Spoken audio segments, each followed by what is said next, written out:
कहानी का पूरा आनंद लेने के लिए कहानी के पिछले सभी भागों को देखना बिल्कुल मत भूलिएगा। उसका लिंक मैं आपको डिस्क्रिप्शन बॉक्स में दे दूंगी और साथ में कमेंट बॉक्स में पिन भी कर दूंगी, तो आप वहां से भी जाकर देख सकते हैं। सिया और राहुल के साथ कैसे समय बीत गया पता ही नहीं चला। कब हम अंतिम पड़ाव पर आ गए। आप लोगों ने इस कहानी को जैसे प्यार दिया है, उम्मीद करती हूँ आगे आने वाली कहानियों को भी आप लोग ऐसे प्यार देंगे। तो चलिए कहानी शुरू करते हैं। राहुल सिया से आज अपने दिल का दर्द बता देना चाहता था। वो सब कुछ आज सिया को खुलकर बता रहा था। तुम्हारे बिना जीने वाला एक एक पल मरने लायक था मेरे लिए। ये तो उस दिन जब राज ने बताया कि तुम्हारी रोहन के साथ शादी की बात झूठी थी, तब जाकर मुझ में जान आई। तब एहसास हुआ कि अभी जिंदा हूँ मैं। राहुल की बातें सुनकर सिया का दिमाग घूम गया। उसने राहुल से कहा, राहुल, पास्ट की बातें पास्ट में रहने दो। अगर तुम्हारे लिए जीना मुश्किल था तो मेरे लिए बहुत मुश्किल था। मैं भी अभी संभली हूँ, तो प्लीज़ अब लाइफ को और मत उलझाओ। मैं नहीं चाहती मेरी वजह से तुम्हारा परिवार टूटे। आंटी और अंकल जी के बारे में सोचो।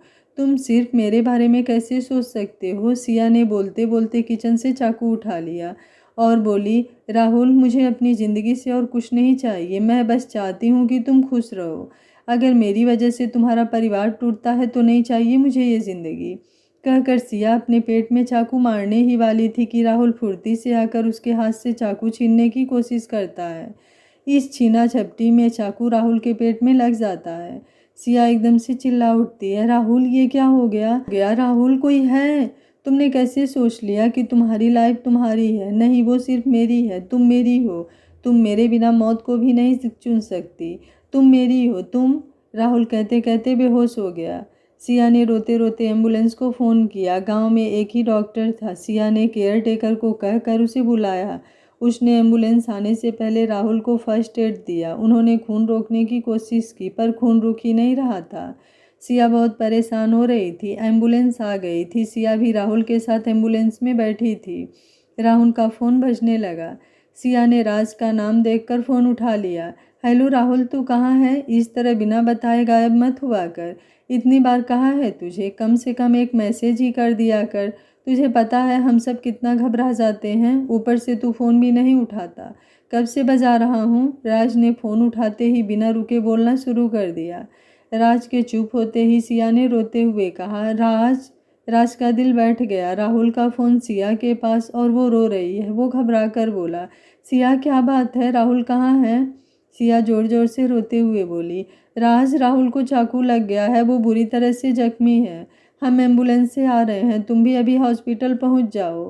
राज को एकदम झटका लगा। वो शुरू से राहुल के साथ है। उन्होंने कितने खतरनाक लोगों से पंगे लिए हैं, पर कभी किसी को खरोच भी नहीं आई। ये पहली बार था। कुछ देर रुककर वो बोला, सिया, तुम घबराना मत। मैं हॉस्पिटल पहुंचता हूँ। तुम हौसला रखो। राहुल को कुछ नहीं होगा। वो हॉस्पिटल पहुंच गए। राज ने वहां पहले ही इंतजाम कर दिए थे। वो जल्दी से राहुल को अंदर ले गया। सिया भी उनके साथ अंदर भागी। सिया के सारे कपड़े खून से भरे पड़े थे। वो पागलों की तरह रोए जा रही थी। राहुल के आखिरी शब्द उसके कानों में गूंज रहे थे, तुम मेरी हो। वो पागलों की तरह चिल्लाने लगी, राहुल, मैं तुम्हारी हूँ, सिर्फ तुम्हारी। तुम्हें कुछ नहीं हो सकता। तुम्हें कुछ नहीं हो सकता। वो भी बेहोश हो गई। उसे भी अंदर लिटा दिया गया। राज ने प्रीत को फ़ोन करके बुला लिया। राहुल अभी ऑपरेशन थिएटर में था। चाकू उसके दिल के काफ़ी पास घुसा था, इसलिए उसका बचना बहुत मुश्किल था। सभी डॉक्टर उसे बचाने की पूरी कोशिश कर रहे थे। राहुल के फ़ोन पर माँ का फ़ोन आया। राज ने फ़ोन उठाया। हेलो आंटी, राहुल मीटिंग में है। आंटी, हम बिजनेस ट्रिप पर आए हुए हैं, इसलिए 1-2 दिन तक आएंगे। राहुल फ्री हो जाएगा तो बात करा दूंगा। नहीं नहीं बेटा, ऐसी कोई बात नहीं है। बस पता नहीं क्यों मन बहुत घबरा रहा था। लगा राहुल को कुछ हो गया है। अब तुमसे बात हो गई ना, अब ठीक है। ध्यान रखना बेटा। माँ के फ़ोन रखते ही राज रो पड़ा। उसे कंट्रोल करना मुश्किल हो रहा था। प्रीत उसे हौसला रखने को कह रही थी। वो कैसे ये सब सह सकता है। डॉक्टर अंदर बाहर आ रहे थे, जिससे केस के सीरियसनेस का पता लग रहा था। हर बार जब कोई डॉक्टर निकलता तो राज भागकर आगे आता, पर जवाब वही मिलता, हम कोशिश कर रहे हैं। सिया को काफ़ी देर बाद होश आया। वो उठते ही भागने लगी। उसको ड्रिप लगी हुई थी। उसने सुई निकाल कर फेंक दी और वो ऑपरेशन थिएटर की तरफ भागी। प्रीत और राज ने उसे पकड़कर बिठा दिया। 7 घंटे बाद राहुल को बाहर लाया गया, पर उसे अभी भी आईसीयू में रखा गया क्योंकि उसे होश नहीं आया था। वो तीनों कमरे के बाहर बैठे थे। राज ने प्रीत से कहा, तुम जाकर सिया के कपड़े बदलवा दो। सिया नहीं मान रही थी। तब राज ने समझाया, राहुल उठकर तुम्हें इस हाल में देखेगा तो डर जाएगा, इसलिए खुद को साफ कर लो। तब सिया मान गई और कपड़े बदलने चली गई। वो जैसे ही कपड़े बदल कर आई तो देखा राहुल की सांसें बंद हो गई है, उसकी धड़कन भी रुक गई है। डॉक्टर उसे सीपीआर देकर बचाने की कोशिश कर रहे थे, पर कुछ नहीं हुआ। डॉक्टर ने बाहर आकर उन्हें कहा, सॉरी, ही इज़ नो मोर। राज को लगा किसी ने उसके पैरों तले की ज़मीन खींच ली हो। वो बेंच पर ढेर हो गया। सिया भागकर अंदर गई और राहुल को हिलाते हुए बोली, नहीं, तुम इस तरह मुझे छोड़कर नहीं जा सकते। तुमने कहा था कि तुम मेरी हो, फिर मुझे यहाँ छोड़कर कैसे जा सकते हो? राहुल, राहुल, राहुल। वो ज़ोर ज़ोर से राहुल का नाम चिल्ला रही थी। उसने राहुल का हाथ पकड़ लिया। मैं तुम्हें नहीं जाने दूंगी, नहीं तो मैं भी साथ ही चलूँगी। वो ज़ोर ज़ोर से रो रही थी और राहुल को पुकारे जा रही थी। अचानक उसे महसूस हुआ कि राहुल ने उसका हाथ कसा है। उसने देखा, सच में राहुल ने उसका हाथ कसकर पकड़ लिया है। सिया ने डॉक्टर को आवाज़ दी। डॉक्टर भागकर अंदर आए। उन्होंने आकर राहुल को चेक किया। राहुल की सांस चलने लगी थी और उसका दिल भी धड़कने लगा था। डॉक्टर्स अपनी ट्रीटमेंट दे रहे थे। राहुल सिया का हाथ नहीं छोड़ रहा था। वो वहीं खड़ी थी। डॉक्टर्स ने सारी मशीनें दोबारा लगा दी। राहुल की रीडिंग्स ठीक आने लगी थी। उसे ऑक्सीजन मास्क लगा दिया था। अब राहुल की हालत पहले से बहुत ठीक थी। राहुल के मरने की खबर सुनकर राज बिल्कुल सुन्न हो गया था। अब जाकर राज की जान में जान आई। वो ज़ोर ज़ोर से रोने लगा। उसे अब एहसास हुआ कि राहुल उसके लिए क्या मायने रखता है। राहुल के बिना वो अपना जीवन सोच ही नहीं सकता। प्रीत ने उसे चुप कराया। पूरा दिन ऐसे ही गुजर गया। राहुल बेहोश था, पर उसने सिया का हाथ नहीं छोड़ा। सिया भी पागलों की तरह वहीं उसके पास खड़ी रही। फिर राज ने उसे कुर्सी ला कर दी। उसने सिया से कहा, सिया, अब मुझे एहसास हुआ कि तुम ही राहुल की ज़िंदगी हो। तुम उस दिन जब तक यहाँ थी राहुल ठीक था। तुम कपड़े बदलने क्या गई, वो तो सबसे दूर चला गया था। जब वापस आकर उसके पास आई तो उसकी सांसें भी लौट आई, उसकी ज़िंदगी भी वापस आ गई। अब तुम कभी उससे दूर मत होना। मैं कब इससे दूर जाना चाहती हूँ, मगर इन मजबूरियों ने हमें दूर कर दिया था। वो राहुल को देखकर बोली, राहुल, तुम जल्दी से ठीक हो जाओ, उठ जाओ। मैं तुम्हें ऐसे नहीं देख सकती। अब मैं कभी तुम्हें छोड़कर नहीं जाऊंगी, उसने रोते हुए कहा। राहुल के हाथ में हलचल हुई, मानो सिया का रोना उसे तकलीफ दे रहा हो। वो बेहोश था, मगर उसकी भी आंखों से आंसू बह रहे थे, मानो वो सब कुछ सुन और महसूस कर रहा हो। सिया ने उसके आंसू साफ किए और कहा, ठीक है, मैं अब नहीं रोती, तुम भी मत रो। जल्दी से उठकर बातें करो मेरे साथ। देखो सब कितने परेशान हैं तुम्हारे बिना। एक बार फिर उठकर वही कह दो कि सिया, तुम मेरी हो, मैं तुम्हें सुनना चाहती हूँ। उसका हाथ पकड़कर बैठी इधर उधर की बातें करती रही सिया।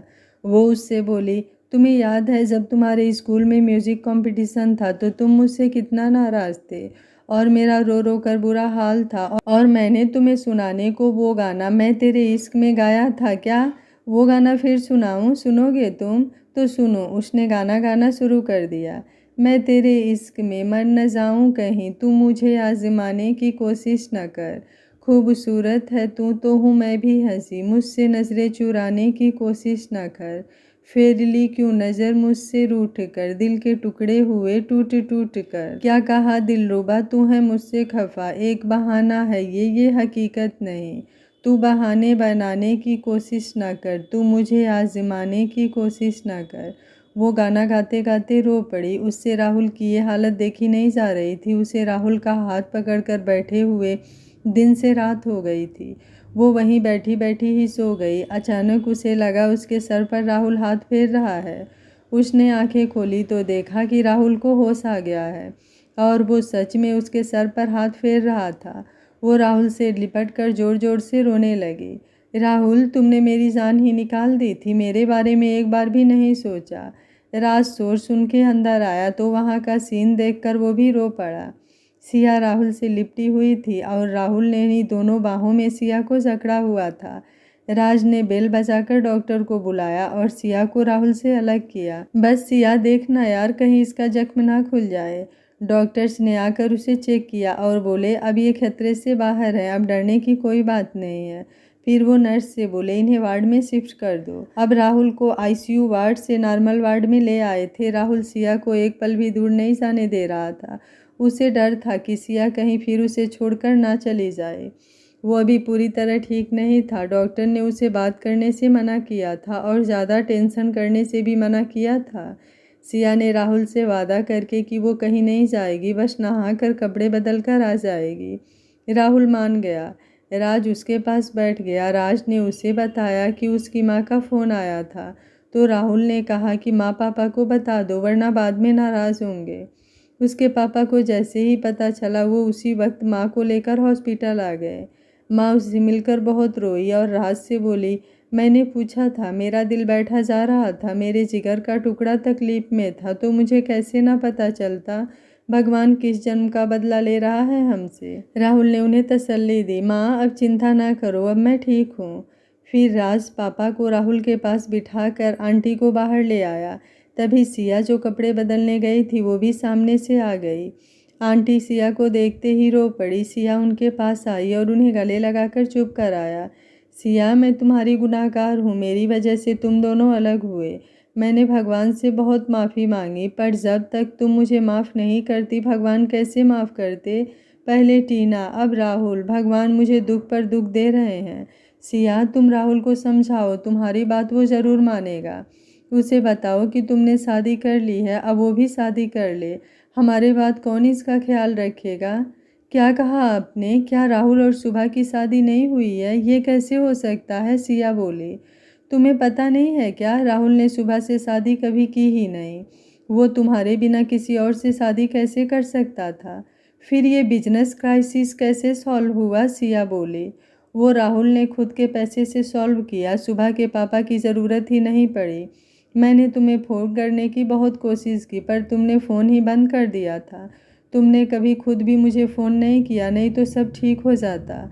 अगर उसकी शादी नहीं हुई तो ये विक्की किसका बेटा है। सिया क्या तुम्हें सच में नहीं पता, विक्की टीना का बेटा है। टीना ने किसी से शादी कर ली थी, जब वो प्रेग्नेंट थी तो उनकी बाइक का एक्सीडेंट हो गया।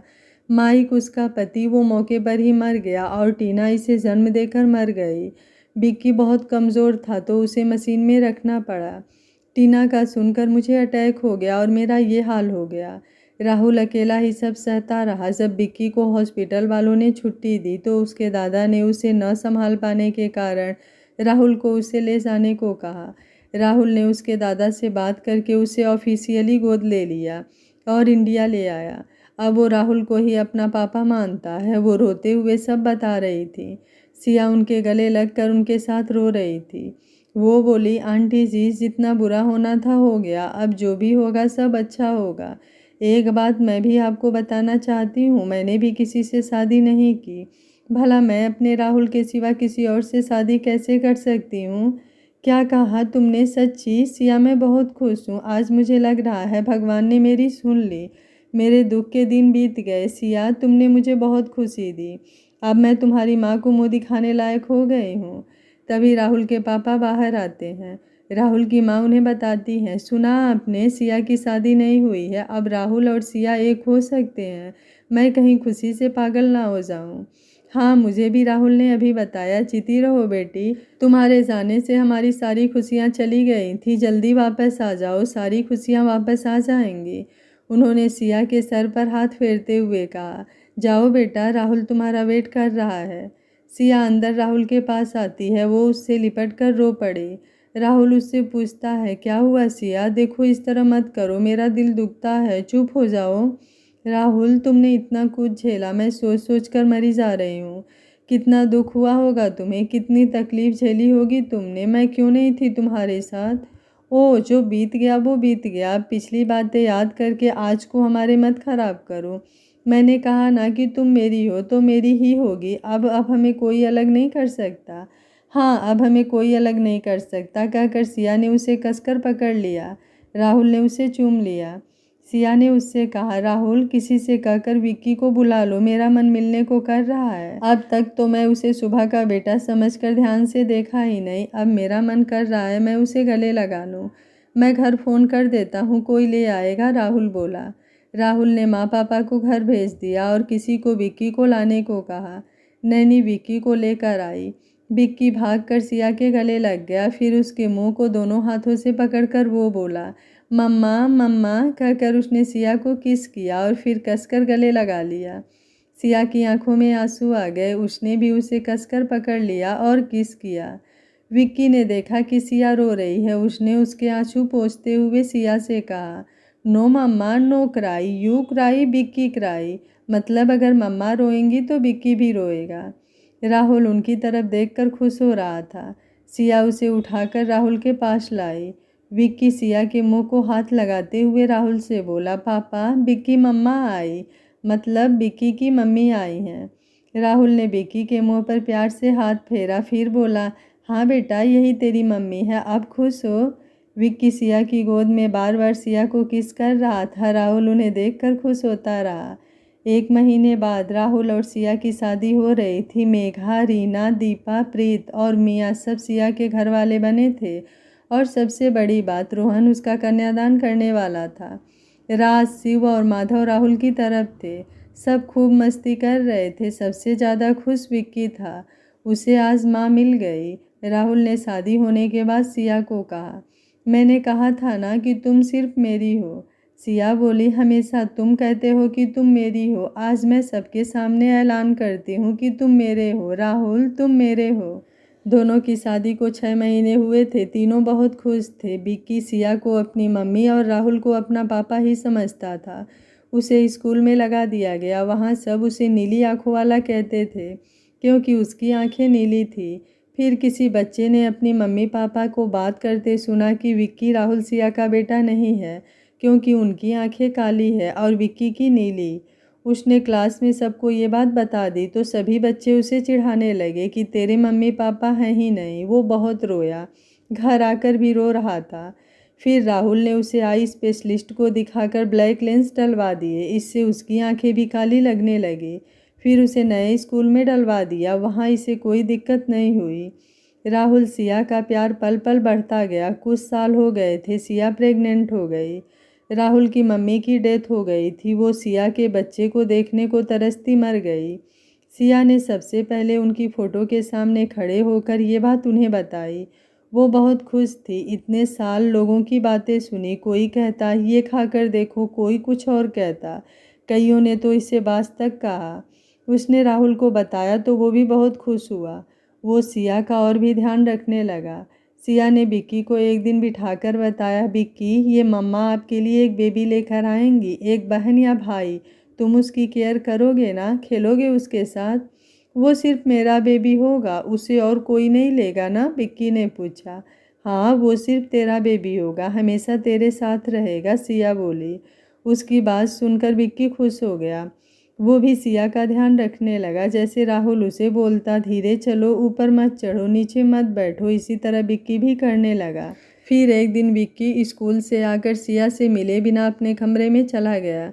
सिया को कुछ गड़बड़ लगी। वो उसे देखने गई। उसने देखा कि उसने कपड़े भी नहीं बदले थे और बेड पर उल्टा लेटा रो रहा था। सिया उसके पास गई और उसे प्यार से उठाकर अपनी गोद में बिठा लिया और बोली, मेरा राजा बेटा को किसी ने कुछ कहा क्या? मम्मा को नहीं बताएगा बेटा? मम्मा वो मोंटी कहता है कि बेबी आएगा तो आप मेरे को प्यार नहीं करोगे, आप सिर्फ बेबी को प्यार करोगे, पापा भी बेबी को प्यार करेंगे, वो बीबी भी मेरे को प्यार नहीं करेगा, विक्की बोला। नहीं बेटा हम तुम्हें प्यार करेंगे बेटा, ऐसे कैसे हम प्यार नहीं करेंगे? लेकिन सिया को ये बात चुभ गई कि जब उनके पास विक्की है तो उन्हें इस बच्चे की क्या ज़रूरत है। उसने देखा था कि राहुल इस बच्चे की बहुत केयर करता है और मेरा बच्चा करता रहता है। अगर कल को सच में हमारे मन में फ़र्क आ गया तो नहीं, मैं विक्की के साथ ये होने नहीं दूंगी। सिया उसी वक्त हॉस्पिटल चली गई। अबॉर्शन के साथ ही अपनी सर्जरी भी करवा ली ताकि फिर कभी बच्चे ना हो सके। उसे हॉस्पिटल में रहना था तो उसने राहुल को फ़ोन किया, राहुल मैं हॉस्पिटल में हूँ। राहुल हॉस्पिटल का नाम सुनकर घबरा गया। वो उसी वक्त कार लेकर सिया के पास पहुंच गया। उसने सिया के पास आते ही कहा, सिया क्या हुआ अपना बेबी? सिया ने सर हिला दिया। राहुल की आंखों में आंसू आ गए थे। इतनी बातें सुनने के बाद अब उन लोगों को जवाब देने का वक्त आया था। तब डॉक्टर आए तो उन्होंने बताया इन्होंने खुद ही कोई अबॉर्शन की दवा खा ली थी और अब सर्जरी भी करवा ली है। ये कहती हैं इनके एक बेबी है पहले, इन्हें और नहीं चाहिए, इसलिए हमने सर्जरी कर दी। डॉक्टर्स के जाने के बाद राहुल ने पूछा, क्यों सिया, ऐसा क्यों किया तुमने? जब उसने विक्की की उसे सारी बात बताई, मैं नहीं चाहती कि उसका बचपन इस डर से बीते, मैं उसे ऐसा नहीं देख सकती।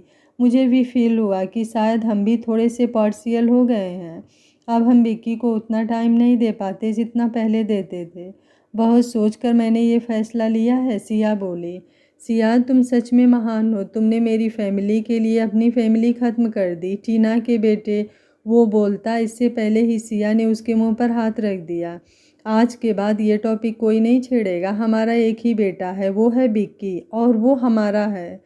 उस दिन के बाद उन्होंने विक्की को बहुत प्यार दिया। विक्की उनका इकलौता बेटा था, लेकिन बिगड़ा हुआ बिल्कुल नहीं था। वो राहुल के जैसा हैंडसम और इंटेलिजेंट और सिया की तरह नर्म दिल था। उनका प्यार बेमिसाल था।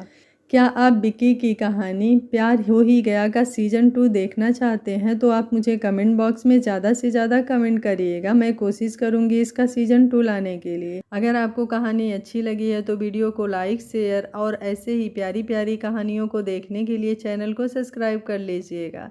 Thank you for watching. मिलते हैं ऐसी ही एक और प्यारी सी कहानी के साथ। तब तक अपना ख्याल रखिए और इन्जॉय करिए।